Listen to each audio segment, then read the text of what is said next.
అంటే మనం మామూలుగా బయట దేశాలు వెళ్ళినప్పుడు ఈ తెల్లలు అడుగుతారు కదా మనని మామూలుగా, ఏంటి మీరు మీ సినిమాలు ఏమో ఉంటాయని. అప్పుడు మనం చెప్తాం కదా ఒక లిస్ట్. అదే you know Baahubali, you know triple R అని.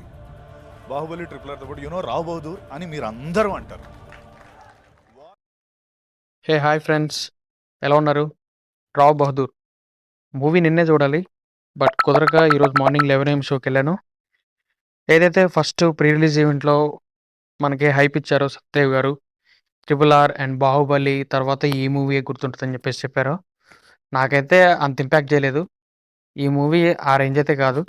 కాకపోతే సత్యదేవ్ గారి యాక్టింగ్ అయితే ఆ రేంజ్లో ఉంది. అండ్ ఒక అవార్డ్ విన్నింగ్ పర్ఫార్మెన్స్ ఇచ్చారు. మూవీ రివ్యూ గురించి మాట్లాడుకుందాం. రివ్యూ వీడియోలోకి వెళ్ళే ముందు మన ఛానల్ని ఎవరైతే సబ్స్క్రైబ్ చేసుకోలేదో, ఛానల్ని ఫస్ట్ టైం విజిట్ చేస్తున్నారో వాళ్ళైతే యష్ రివ్యూస్ ఛానల్ని సబ్స్క్రైబ్ చేసుకొని పెట్టుకోండి. పక్కనే ఉన్న బెల్ ఐకాన్ క్లిక్ చేసి పెట్టుకోండి. అండ్ స్టోరీ ప్లాట్ లైన్ వచ్చేసి, హీరో ఎవరైతే ఉన్నారో రావ్ బహదూర్, అంటే రావ్ అంటే ప్రిన్స్, బహదూర్ అంటే బ్రేవ్, అంటే ధైర్యంతో ఉండే రాజు.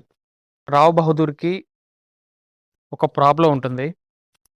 అదే రావ్ బహదూర్కి మ్యారేజ్ అయినాక ఒక అనుమానం అనేది స్టార్ట్ అవుతుంది. ఆ అనుమానమే డైలీ మర్చిపోలేక, ఆ అనుమానంతోనే జీవితాంతం గడిపేస్తూ, సంవత్సరాల తరబడి బ్రతికిస్తూ, ఆ అనుమానమే ఆయన బతికిస్తుంది. అదే మనకి ట్రైలర్‌లో చెప్పారు గదా! అనుమానమే పెనుభూతం అని. అదే కాన్సెప్ట్ ఉంటది మూవీ అంతా కూడా. అండ్ ఆ అనుమానాన్ని మర్చిపోలేక హీరో డైలీ తాగటం వల్ల లివర్ క్యాన్సర్ అనేది వస్తుంది. ఆ క్యాన్సర్ ట్రీట్మెంట్ జరుగుతున్నప్పుడు డాక్టర్‌లేమంటారంటే, ఈయన 10 రోజుల్లో చనిపోతారని జెప్తారు. బట్ హీరో మాత్రం చనిపోడు. ఎందువలనంటే ఆ అనుమానం వల్ల. అది లాస్ట్ వరకు ఎంగేజ్ చేద్దాం అనుకున్నారు. ట్రై జేశారు. కాకపోతే మధ్యలో ఒక ఫస్ట్ హాఫు 30 మినిట్స్ తర్వాత ల్యాగ్ ఫీలింగ్ వచ్చింది. అక్కడ మొదలైన ల్యాగ్ ఫీలింగ్ ఎండింగ్ వరకు, క్లైమాక్స్ వరకు అదే ఫీలింగ్ ఉంది. నాకు తెలిసి ఇది 1 ½ అవర్ ఫిల్మ్ అంతే.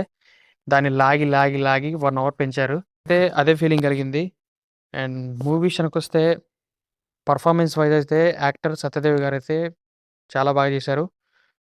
Performance one and only reason 'Rao Bahadur' చూడొచ్చంటే అది సత్యదేవ్ గారి యాక్టింగ్ కోసమే వెళ్ళొచ్చు. ప్రీ క్లైమాక్స్ అండ్ క్లైమాక్స్ చాలా బావుంటది. అక్కడ ఒక ట్విస్ట్ ఉంటది. ఆ ట్విస్ట్ ఏంటి? ఈ స్టోరీ అంతా గూడా దేనివల్ల జరిగింది? ఆ అనుమానం ఏంటి? అనేది లాస్ట్‌లో రివీల్ చేస్తారు. అండ్ నాకైతే క్లైమాక్స్ వచ్చేసి ప్యూర్ సాటిస్ఫాక్షన్ ఇచ్చింది. పర్లేదు చూడొచ్చు. ఇంతే అండి. మూవీ అయితే ఫ్యామిలీతో చూడొచ్చు. అడల్ట్ కంటెంట్ ఏం లేదు. థియేటర్స్‌కెళ్ళండి. సత్యదేవ్ గారి యాక్టింగ్ కోసం అండ్ టెక్నికల్ వర్క్ కోసం వెళ్ళొచ్చు ఈ మూవీకి. బావున్నాయి. టెక్నికల్ వర్క్ అయితే చాలా బావుంది. మూవీలో ప్రొడక్షన్ వాల్యూస్ కూడా చాలా బావున్నాయి. వీటి కోసం అయితే 'రావ్ బహదూర్'కెళ్ళటం చాలా బెటర్. నా ఫీలింగ్ అయితే అది.